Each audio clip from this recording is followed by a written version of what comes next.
I'm Aiden, 34, and until last month, I was the software licensing manager who built Tech Growth Solutions Enterprise Division from nothing over 7 years. I canceled family vacations, worked holidays, and pushed our systems to support $400 million in contracts. Then our new VP, Rebecca, brought in her college bestie to replace me. Their big mistake: all 47 client accounts stayed registered under my license credentials. When the audit came, their world collapsed. If you're watching this from your office, where office politics just destroyed your career, hit subscribe. Trust me, what happened next changed everything. Let me know where you're watching from in the comments, and stay until the end to see how I turn this betrayal into my biggest victory. My journey at Tech Growth Solutions began long before the dramatic showdown that you just heard about. I joined the company with a master's degree in information systems and 3 licensing certifications that I had earned through night classes while working full-time at my previous job. I was passionate about compliance and the complex web of enterprise software licensing that most people find mind-numbingly boring. Tech Growth was barely staying afloat when I joined as their 14th employee.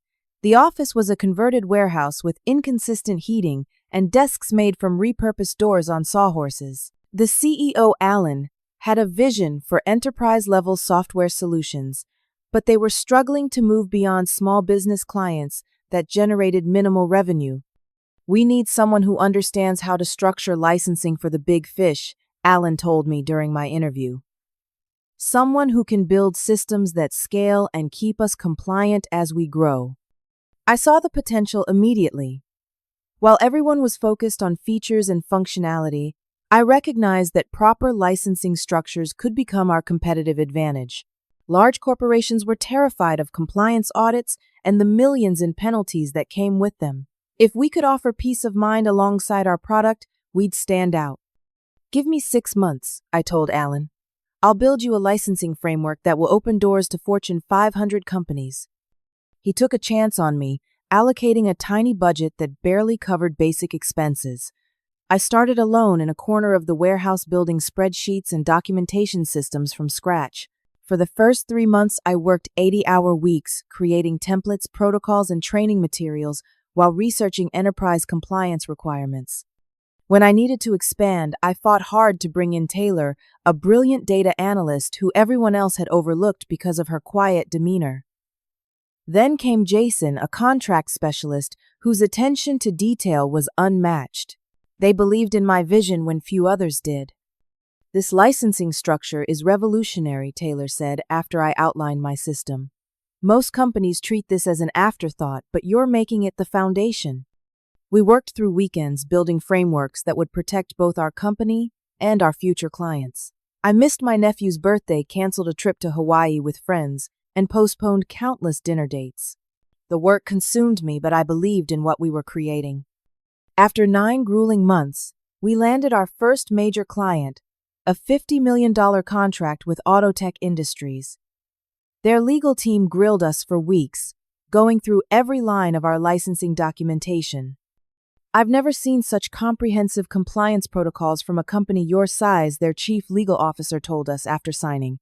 "This gives us confidence." That first big contract changed everything. Suddenly, Tech Growth had cash flow and credibility.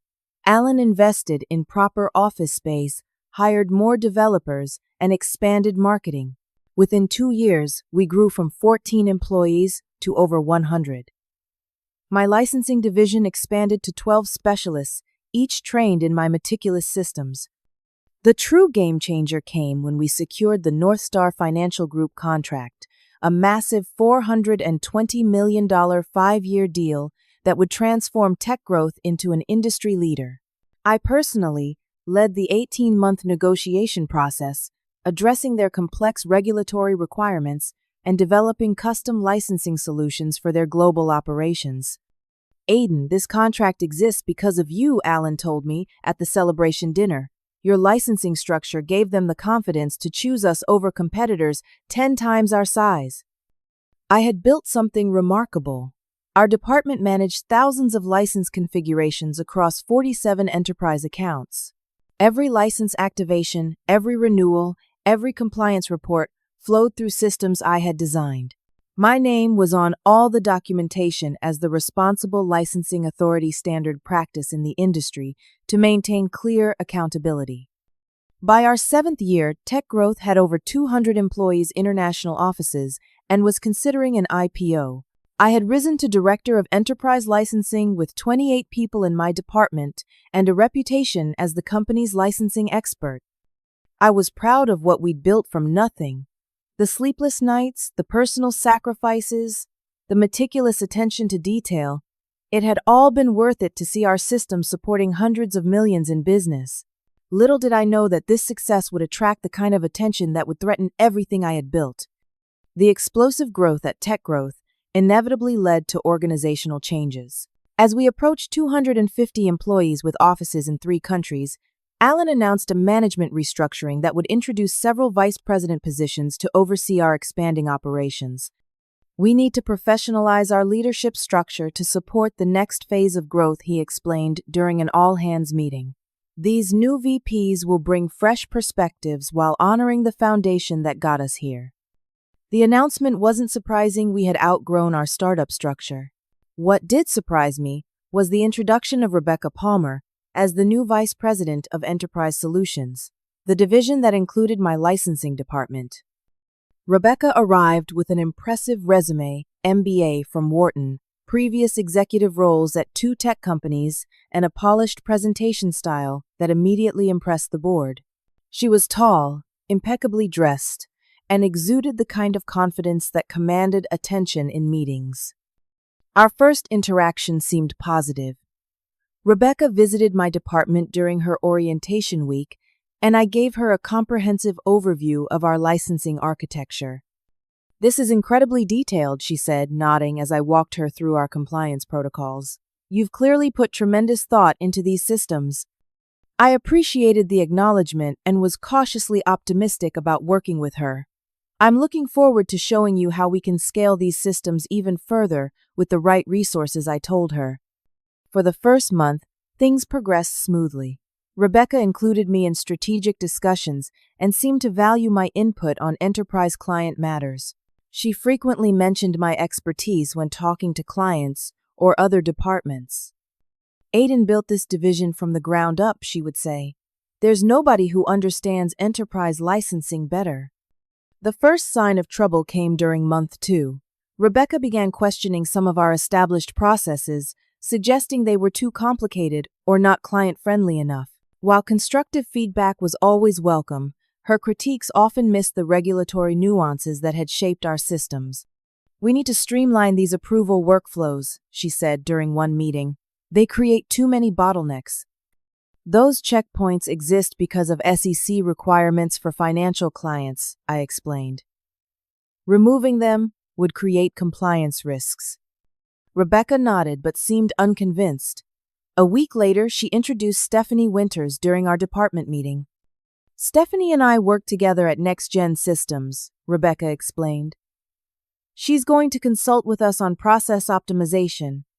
What Rebecca didn't explicitly mention was that she and Stephanie had been sorority sisters and remained close friends, information I discovered later through LinkedIn connections. Stephanie's background was in marketing with no visible experience in licensing or compliance. Initially, Stephanie's role seemed limited. She attended a few meetings, asked basic questions, and took copious notes. But within weeks, her presence expanded dramatically. She began attending client calls, requesting access to our licensing databases, and scheduling one-on-one meetings with my team members. "I'm just getting up to speed on everything," she would say with a bright smile whenever I inquired about her growing involvement. I maintained professionalism, despite my mounting concerns, focusing on our upcoming quarterly review for the North Star account. This was our largest client, and their satisfaction was critical to our company's valuation as we moved toward a potential IPO. 3 days before the review, I noticed my name missing from the meeting invite. Thinking it was an oversight, I asked Rebecca about it. "Oh, we're restructuring these reviews," she replied casually. "Stephanie will be handling this one to bring fresh eyes to the relationship." I was stunned. "Rebecca, I've managed this account personally for 3 years. Their chief technology officer specifically asks for my compliance updates. We need to reduce their dependency on any individual, Rebecca responded. It's not good business continuity to have clients so attached to one person. While the reasoning sounded plausible, the timing and approach felt calculated. This pattern continued for several weeks. I found myself excluded from meetings I had always led copied rather than directly addressed on critical emails, and gradually moved to the periphery of decisions affecting my own department. The situation reached a breaking point when I discovered the quarterly strategy document had been revised without my input, significantly changing our licensing roadmap. I requested a private meeting with Rebecca to address my concerns directly. I feel like I'm being deliberately sidelined, I told her in her glass-walled office. These are systems and relationships I've built over 7 years. If there are performance concerns, I deserve to hear them directly. Rebecca's response was both smooth and vague. Not at all, Aiden. We're just evolving our approach to support growth. The company's changing, we all need to adapt. Adaptation is different from exclusion, I pressed. I haven't been included in decisions that directly impact my areas of expertise and responsibility. I understand your concerns, she said, leaning back in her chair. Let me think about how we can better integrate perspectives as we move forward. These transitions are always challenging. The conversation ended without resolution, but her evasiveness confirmed my suspicions. Something systematic was happening, and Stephanie's ever-expanding role was clearly part of it. That evening, I received an unexpected message from Taylor, who had attended a meeting I hadn't been invited to. You should know they're discussing a reorganization of the licensing division, her message read. Stephanie presented a whole new structure. Your name was positioned differently. I thanked her for the information and spent a sleepless night considering my options. 7 years of building something from nothing, and now I was being maneuvered out of my own creation. The question wasn't if a change was coming, but when and how it would happen. I didn't have to wait long to find out. The following Friday afternoon, I received a calendar invite for a 4:30 meeting with Rebecca, Stephanie, and Heather from Human Resources. The subject line read simply, Organizational Update. The knot in my stomach tightened. Late Friday meetings with HR present were never good news. I spent the hour before the meeting backing up important emails and documentation. Not company information. I would never compromise our data, but evidence of my contributions and communications that I suspected might become relevant. At exactly 4:30, I entered Rebecca's office to find the 3 women seated together on one side of the conference table. Rebecca gestured for me to sit across from them. Aiden, thank you for joining us. Rebecca began with a practiced smile. As tech growth continues its rapid expansion, we're making some exciting organizational changes to position us for the next growth phase. I remained silent, waiting for the actual news behind the corporate jargon. Your contributions to building our licensing division have been significant, she continued, which is why we want to leverage your expertise in a more specialized capacity. Heather, from HR, slid a document across the table. This is an overview of your new role as Special Projects Advisor for Licensing Innovation. The title itself told me everything I needed to know. I was being sidelined. The document confirmed it. No direct reports, no budget authority, vague responsibilities, focused on research and future state planning. Stephanie will be stepping in as the new Director of Enterprise Licensing, Rebecca announced as Stephanie offered what appeared to be a sympathetic smile. Her fresh perspective has already identified several opportunities for modernization. I'm really excited to build on the foundation you've created, Stephanie added. I took a deep breath before responding. This is quite unexpected. Can you help me understand what prompted this reorganization? Have there been concerns about my performance? Not at all, Rebecca replied quickly. This is about bringing new energy to established systems. Your role will be crucial for long-term innovation while Stephanie focuses on day-to-day operations. The meeting continued for another 20 minutes with details about the transition timeline, effective immediately, and reporting structures. My questions about specific responsibilities were met with vague assurances that we would define the role together in coming weeks. After signing acknowledgement forms and receiving promises of unchanged compensation, for now, I walked back to my office in a daze. Several team members glanced up as I passed their expressions, revealing they'd already heard rumors. I spent the weekend cycling through anger, disbelief, and grief. 7 years of dedication reduced to a meaningless title. Calls and texts from concerned team members confirmed that an announcement had been sent moments after our meeting concluded. Monday morning brought the physical reality of my demotion. Arriving at my usual time of 7:30, I found Stephanie sitting at my desk, surrounded by partially unpacked boxes. My personal items had been moved to a small office at the end of the hallway. Aiden, Stephanie exclaimed with forced brightness. "Rebecca is showing me around. We were hoping to catch you for the handoff." Rebecca emerged from my former storage closet, carrying the licensing reference binders I had created. Perfect timing. We're just getting Stephanie situated. What followed was perhaps the most surreal 2 weeks of my professional career. I was expected to train Stephanie, who had zero licensing experience on complex compliance systems, while pretending this was a wonderful opportunity for everyone involved. She asked basic questions about concepts that were foundational to our business, confirming my suspicion that her qualification was primarily her friendship with Rebecca. "Can you explain again why we need different license types for European clients?" she asked during our third training session. Because of GDPR and regional data sovereignty requirements, I explained for the second time that day. Non-compliance penalties can reach 4% of global revenue.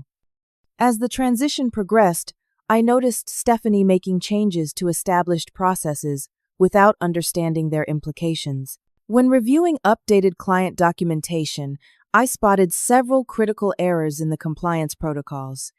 These modifications create serious audit risks, I warned, during a transition meeting. The client-side validations need to match our internal systems. "We're streamlining the processes," Rebecca interjected. "The old systems were over-engineered." My concerns were consistently dismissed as resistance to change or unnecessary complexity. Meanwhile, the company announcement about Stephanie's role praised her innovative approach and fresh perspective corporate code for dismantling systems without understanding why they existed. Several team members approached me privately to express confusion and concern. "These changes will never pass compliance review," with North Star Jason whispered during a coffee break. Their auditors specifically approved our current protocols last year. I considered resigning. Each day brought new frustrations as I watched 7 years of meticulous work being casually restructured by someone who didn't understand its purpose. But I stayed for 2 reasons: my team, who were increasingly worried about the changes, and a growing sense that this situation would eventually implode without my intervention. The most troubling development came when Stephanie began taking credit for my previous work. During a client presentation, she referred to the licensing architecture I've implemented and my compliance framework. Rebecca supported this narrative, introducing Stephanie to long-standing clients as the visionary behind systems that had existed years before she arrived. I documented everything quietly, maintaining professionalism in every interaction while watching the slow-motion disaster unfold. What I didn't yet realize was that in their haste to replace me, they had overlooked something fundamental, something that would ultimately bring everything crashing down. 3 weeks into the transition, I was reviewing historical documentation for a project summary Rebecca had requested when I noticed something significant. Despite the organizational changes and Stephanie's new title, all 47 enterprise client accounts remained registered under my licensing credentials. In our industry, each enterprise licensing agreement requires a designated license management authority, the individual legally responsible for compliance certification. When I built our systems, I established myself as the LMA on all client contracts, a standard practice that created clear accountability.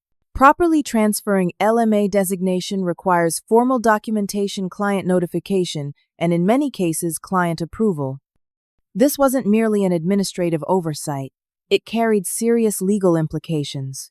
Despite being removed from my position, I remain personally accountable for compliance across $420 million in contracts. Any violations could potentially impact my professional certifications and future employability. I spent an evening reviewing all our major client contracts, confirming that no LMA transfers had been initiated. Then I drafted a careful email to Rebecca and Stephanie. During my documentation review, I noticed that all enterprise accounts still list me as the License Management Authority. Given my role change, we should initiate proper LMA transfers to Stephanie. This requires client notifications and signed acknowledgements. I've attached the standard protocol document for reference. The response came the following morning from Rebecca. Thanks for flagging. We'll add this to the transition list. It's just administrative paperwork, not a priority right now. I responded with more specificity. To clarify, this isn't just paperwork. As long as my credentials remain on these accounts, I retain legal responsibility for compliance certification. This creates potential liability issues for both the company and me personally. This time, Stephanie replied, "We understand the technicality. We'll get to it after we complete the system updates currently in progress." Their dismissive responses concerned me enough to formalize my request. I submitted an official license authority transfer request through our compliance system, which automatically documented the submission in our audit logs. This generated automatic copies to legal and compliance departments, a system I had designed specifically to prevent licensing changes from falling through cracks. 2 days later, I was called into Rebecca's office. That formal transfer request was unnecessary, she said, clearly annoyed. It's created confusion with legal, who are now asking questions about the reorganization timeline. I'm simply following the compliance protocols I established. I replied calmly. These aren't arbitrary procedures, they exist to protect the company and maintain client trust. Rebecca's expression hardened. Moving forward, please discuss any formal submissions with me before initiating them. We need to manage the transition messaging carefully. I nodded but made no promises. As I left her office, a calendar notification appeared on my phone that sent a chill through me. North Star Annual Compliance Audit 4 weeks. North Star Financial Group, our $420 million client, conducted rigorous annual audits as part of their regulatory requirements. Their compliance team would thoroughly review all licensing documentation, usage patterns, and authorization protocols. Any discrepancies could trigger penalty clauses or worse, contract termination. Under normal circumstances, I would have already begun audit preparations. Now I wondered if Stephanie even knew about this critical upcoming event. I checked our shared department calendar and saw no audit preparation activities scheduled. I decided to send a simple informational email. The annual North Star compliance audit is scheduled to begin in 4 weeks. Has the preparation protocol been initiated? Happy to provide historical context if helpful. Stephanie's response was surprisingly confident. We're aware and have it under control. Rebecca and I have discussed a streamlined approach to the audit this year. The vague response heightened my concerns. North Star's audits were notoriously thorough. Their financial industry regulations required it. Streamlined preparation for such a critical review seemed dangerously casual. Over the next 2 weeks, I observed no visible audit preparation. Normally, we would be conducting pre-audit reviews, updating documentation, and briefing the team on potential focus areas. Instead, Stephanie was focusing on cosmetic changes to our client portal and reorganizing the department seating arrangement. During a rare meeting where I was included, I raised my concern directly. The North Star audit begins in 2 weeks. Their compliance team typically requests historical usage patterns and exception logs. Is someone preparing those reports? Rebecca interjected before Stephanie could answer. We've discussed this with North Star. They understand we're implementing improved systems and have adjusted their expectations accordingly. This was alarming on multiple levels. First, compliance auditors don't simply adjust expectations, especially in financial services. Second, Any representation about our licensing compliance would technically require my approval as the registered LMA. I decided to protect myself with clear documentation. I sent an email to Rebecca Stephanie and our legal counsel. As the current registered license management authority for North Star Financial Group, I need to confirm what representations have been made regarding our compliance status. Any modifications to audit scope or compliance certification require LMA documentation. Please advise on what has been communicated to the client. This email prompted an immediate phone call from Rebecca. Your email to legal was completely inappropriate, she said, not bothering with pleasantries. You're creating an impression of problems where none exist. I'm ensuring proper compliance in an area where I retain legal responsibility. I replied. If there are no problems, then a simple clarification of what's been communicated should resolve my concerns. Your continuing focus on potential problems is becoming disruptive, Rebecca said. We need positive energy during this transition, not constant worry about theoretical issues. The conversation ended with a thinly veiled warning about my fit with the new direction of the company, but as the audit date approached with still no proper preparation visible, my concern transformed into genuine alarm. Something was very wrong, and I was still legally entangled in whatever was about to happen. I made one final attempt at intervention scheduling time with our general counsel David, who had been with the company since before my arrival. I may be overreacting, I told him after explaining the situation, but I'm still the LMA on record and I'm seeing no appropriate audit preparation. David frowned. That's concerning.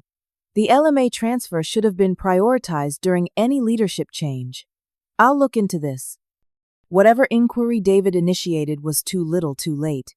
3 days later, North Star's audit team arrived, and the situation began its rapid descent into chaos. The North Star audit team arrived with military precision, 6 people in matching Navy suits, carrying identical briefcases led by Susan Chen, their chief compliance officer. I watched from my small office as Rebecca and Stephanie greeted them in the lobby with confident smiles and led them to our largest conference room. I wasn't invited to the opening meeting, which was unusual given my historical involvement with their account. Through the conference room's glass walls, I could see presentations being shown and documents exchanged. Stephanie did most of the talking with Rebecca, occasionally interjecting with animated gestures. At lunchtime, Jason stopped by my office looking concerned. They've requested the complete licensing authentication logs for the past year, he whispered. Stephanie told them it would be no problem, but he trailed off. But what I asked already, suspecting the answer. Those logs are secured with your administrator credentials. The new system Stephanie implemented doesn't capture the validation chain properly. This was exactly the kind of technical detail that someone without licensing experience wouldn't understand. The authentication logs weren't just records, they were legally required evidence of compliance that needed to maintain specific integrity markers. By mid-afternoon, the first signs of trouble emerged. The audit team had separated into smaller groups, each focusing on specific compliance areas. Through the department grapevine, I learned they were finding discrepancies between our documentation and actual system configurations, the exact issues I had flagged weeks earlier. At 4:15, my phone rang. It was David from legal. Aiden, can you come to the executive conference room immediately? His voice was tense. Bring your laptop and any documentation you have regarding license transfers. When I arrived, I found a scene of barely controlled chaos. The entire executive team was present, along with Susan and 2 other North Star auditors. Rebecca stood near the whiteboard, her composed facade showing cracks. Stephanie sat staring at her laptop, frantically searching through files. Alan, our CEO, gestured for me to sit. Aiden, we have a situation with the North Star audit. Susan has identified some significant compliance issues. Susan nodded curtly. Our initial review has uncovered several critical discrepancies. Most concerning is the authorization structure. According to our records and your system logs, all 47 enterprise accounts remain under Aiden's license management authority. Yet she's apparently no longer in that role. David, our general counsel, looked grim. We're trying to understand how this disconnect occurred. All eyes turned to Rebecca, who straightened defensively. This is an administrative oversight that we were planning to address. The actual management has transitioned appropriately. That's not what our audit shows, one of Susan's colleagues countered. The system logs indicate no authorized change in license management authority.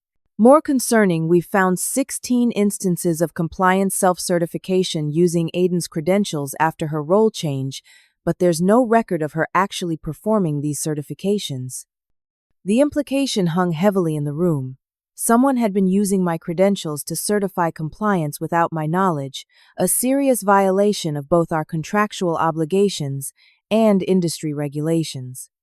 Alan turned to me, his expression grave. Aiden, were you aware of these certifications? No, I answered truthfully. I've had no access to the certification system since my role change. I formally requested license authority transfer 3 weeks ago because I recognized this exact risk. I opened my laptop and pulled up the email thread showing my multiple attempts to address the issue and the dismissive responses from Rebecca and Stephanie. Susan reviewed the emails, her expression darkening. This is extremely concerning. Unauthorized use of LMA credentials constitutes a major compliance violation. It invalidates all certifications submitted during this period. There must be a misunderstanding, Stephanie interjected, her voice rising. I was told the transfer was a formality that could wait. Rebecca jumped in. Aiden is exaggerating the situation. She's been resistant to changes and creating obstacles during the transition. I remained calm and pulled up my formal license authority transfer request from our compliance system, along with the automated notifications it had generated. I followed proper protocol and documented my concerns through appropriate channels, I explained. I received no substantive response. As the registered LMA, I remained legally responsible for compliance. I no longer controlled. David examined the documentation carefully. The system shows clear warnings about the incomplete transfer process and the compliance implications. Susan stood up, gathering her materials. This constitutes a material breach of our service agreement. Unauthorized credential use and improper compliance certification violate 5 separate clauses in our contract. She turned to Alan. I need to report this to our board immediately. All services will need to be suspended pending full investigation. You have 48 hours to provide a comprehensive remediation plan before we initiate contract termination proceedings. The room fell silent as the severity of the situation sank in.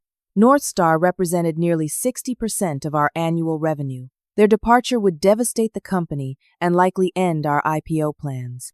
After the North Star team left, the executive meeting erupted into barely controlled chaos. How could this happen? Alan demanded, pacing the room. Rebecca pointed at me. Aiden deliberately set us up.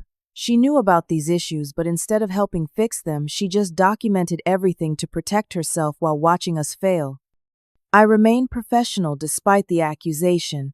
I repeatedly attempted to address these issues through proper channels. Each attempt was dismissed or ignored. I displayed the email's formal requests and meeting notes, documenting my consistent efforts to warn about the compliance risks. Furthermore, I continued, someone has been using my credentials without authorization, potentially a criminal violation. I need to know who accessed those systems under my name. Stephanie flushed red but remained silent. Rebecca continued trying to shift blame, but the documentation was unambiguous. Alan raised his hand, stopping the back and forth. Enough. We have 48 hours to save our largest contract. David, work with Aiden to understand exactly what needs to be fixed. Rebecca, Stephanie, prepare complete accounts of all system changes made in the last month. As the emergency meeting concluded, Alan asked me to stay behind. I owe you an apology, he said once we were alone. I allowed these changes without understanding their implications. There's no time for that now, I replied. We need to focus on saving the North Star relationship. What followed was 48 hours of intensive work to address the compliance violations.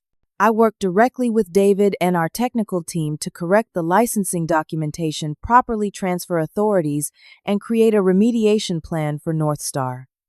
Rebecca and Stephanie were noticeably absent from these emergency sessions, having been called to separate meetings with Alan and the board. By the deadline, we had prepared a comprehensive plan that addressed all identified issues. Susan and her team reviewed our submission with appropriate skepticism. This addresses the immediate technical concerns she acknowledged after a thorough review.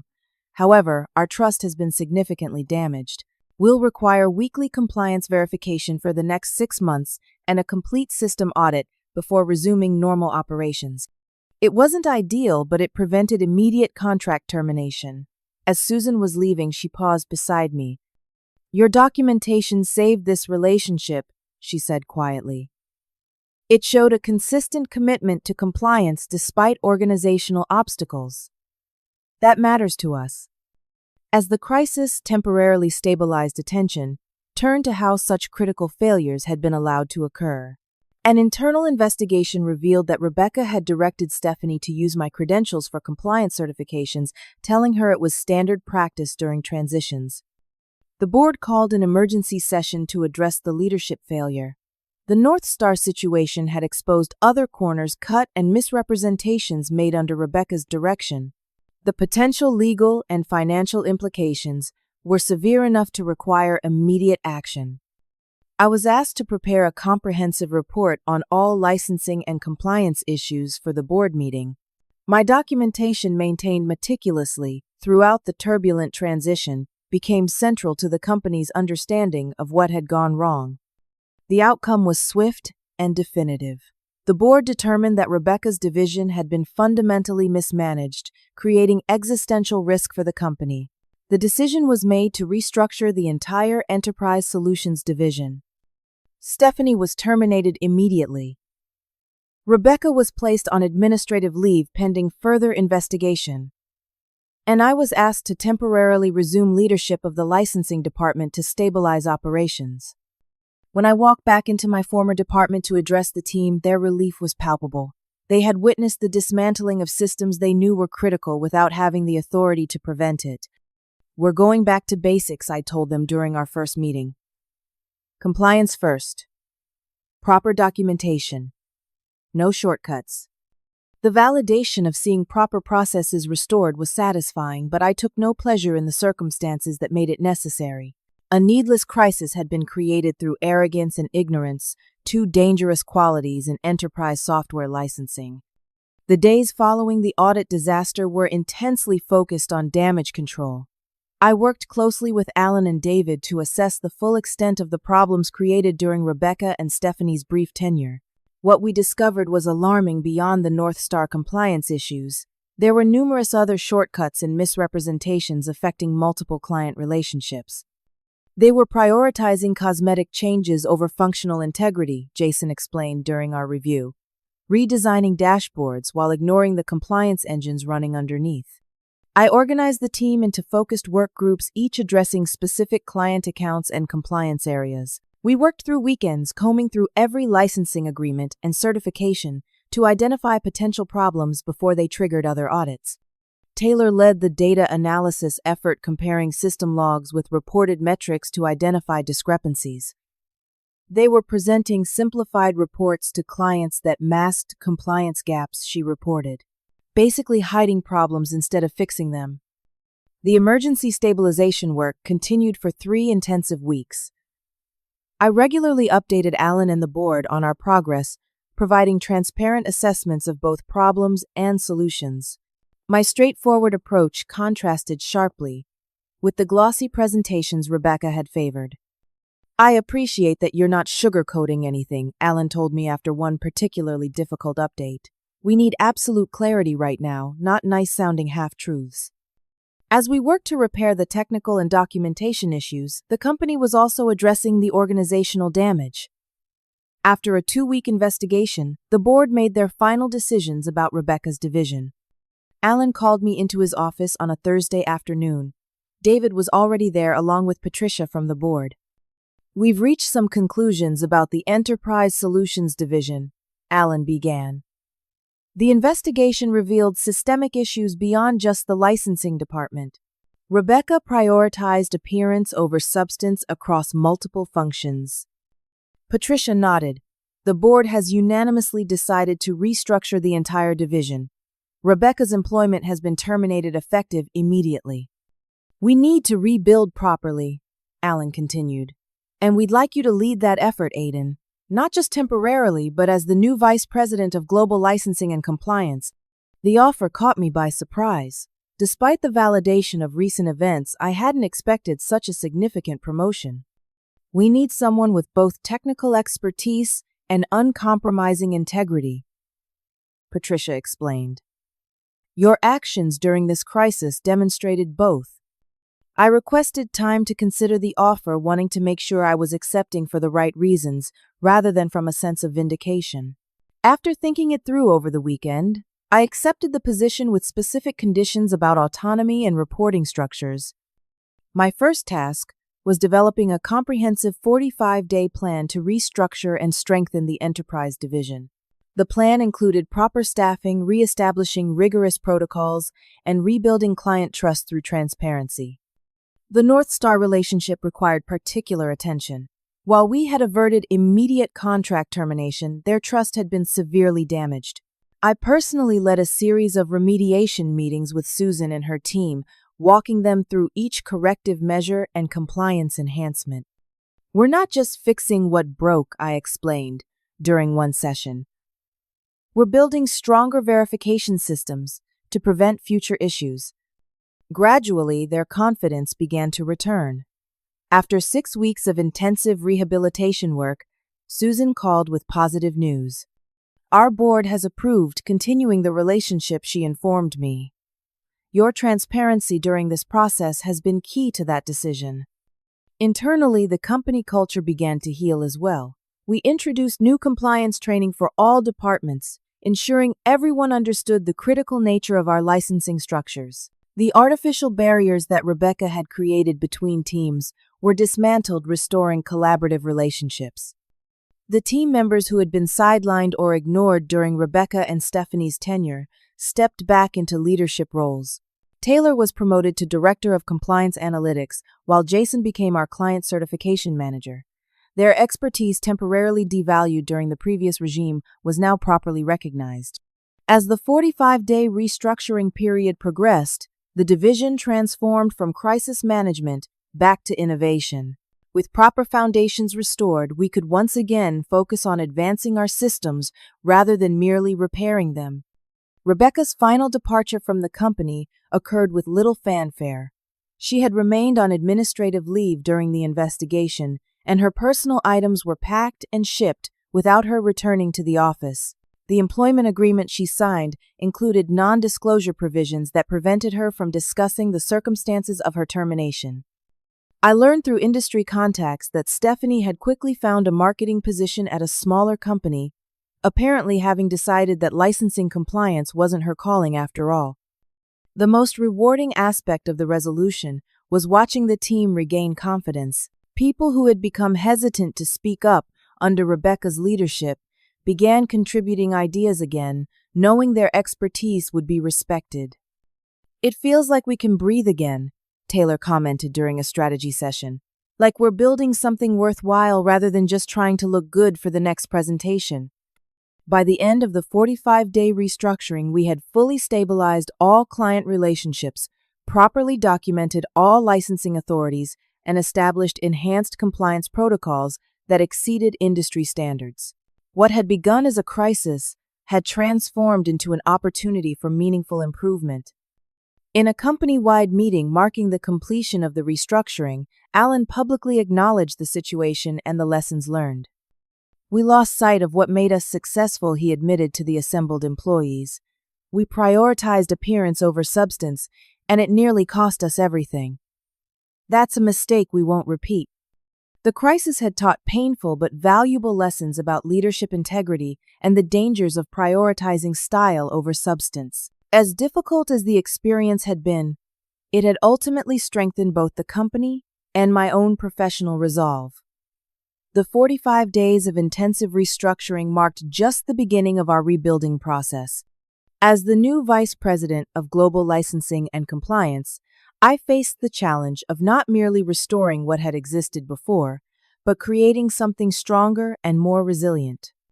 My first official act in the new role was instituting a comprehensive review of all leadership practices across the division. The Rebecca situation had exposed how quickly a toxic leadership approach could undermine years of solid work. I was determined to establish a culture where expertise was valued over appearances and where ethical concerns couldn't be dismissed as negativity. Our credibility is our most valuable asset, I explained during our first division-wide meeting. Technical excellence means nothing without the integrity to back it up. We implemented new protocols requiring documented review of any significant system changes, creating accountability while still encouraging innovation. Cross-functional teams ensured that no department became siloed or developed blind spots in their decision-making. The North Star relationship gradually strengthened under the new approach. After 3 months of weekly compliance verifications, they agreed to resume normal operations with quarterly reviews. 6 months later, they expanded their contract to include 2 additional service areas, a powerful vote of confidence in our rebuilt systems. Your team's response to the crisis revealed your true character, their chief technology officer told me during the contract expansion signing. Anyone can look good when things are going well. It's how you handle failure that shows who you really are. Rebecca's eventual departure from the company coincided with significant industry changes. Tech Growth's successful recovery from the compliance crisis had raised our profile, while Rebecca's reputation suffered despite the non-disclosure agreements. She eventually took a position with a startup in a different sector away from enterprise software. The team culture transformed dramatically in the aftermath. People who had been hesitant to raise concerns now understood the value of constructive dissent. Ideas were evaluated on their merits rather than on who proposed them. Most importantly, compliance was never again viewed as a bureaucratic obstacle, but recognized as the foundation of client trust. On a personal level, the experience forced me to reconsider my own approach to work. During the years building the department, I had often sacrificed personal time and relationships for professional advancement. The crisis had shown me both the value of my expertise and the importance of balance. Success means different things at different stages of life, I shared with Taylor during a mentoring lunch. Building something worthwhile doesn't have to come at the expense of everything else. I instituted new policies, encouraging actual use of vacation time, and established reasonable expectations about after-hours availability. These changes weren't just for the team's benefit, I needed them myself. I reconnected with friends. I had neglected scheduled regular visits with family, and even took my first 2-week vacation in 7 years. The company's approach to hiring and promotion evolved as well. Technical expertise and demonstrated integrity became weighted more heavily in advancement decisions.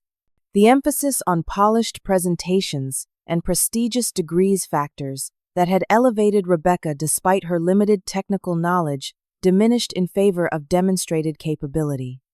We're looking for people who build things that work, not just people who talk about building things, became our recruiting mantra. A year after the crisis, our division was stronger than ever. The licensing architecture that I had built temporarily undermined and then reinforced had become an industry benchmark. Competitors attempted to replicate our compliance frameworks, validating my original vision that proper licensing could be a competitive advantage. Perhaps the most satisfying outcome was watching team members grow into leadership roles based on genuine expertise. Jason eventually became Director of Global Compliance, while Taylor headed a new Advanced Analytics division. These promotions came not through connections or presentation skills, but through demonstrated excellence and unwavering integrity. As for me, the experience changed my relationship with professional achievement. I remained passionate about our work, but recognized that my value wasn't determined solely by professional accomplishments. The crisis had shown that integrity and expertise matter more than titles or office size. I still lead the global licensing division, but with a more balanced approach to work and life. I mentor new team members sharing both technical knowledge and lessons about organizational dynamics. The story of the licensing crisis has become something of a legend within the company, a cautionary tale about prioritizing appearance over substance. The licenses had my name because I built that system with integrity. When others tried to claim credit without understanding the responsibility, those licenses represented the system itself, revealed the truth. In the end, integrity was the one thing they couldn't replace. Success isn't about winning against others, it's about standing by your principles when it would be easier not to. It's about building something that works, rather than something that merely looks impressive in a presentation. It's about creating value that lasts, rather than taking shortcuts for quick recognition. Have you ever stood by your principles when it would have been easier not to? Have you built something valuable only to watch others try to claim credit? Share your experience in the comments below. Your story might help someone else facing a similar challenge right now. If you found value in my experience, please hit that subscribe button and share this video with someone who might need to hear it. Sometimes the greatest professional growth comes from our most difficult challenges. Thank you for listening to my story, and remember, in the battle between appearance and substance always wins in the end.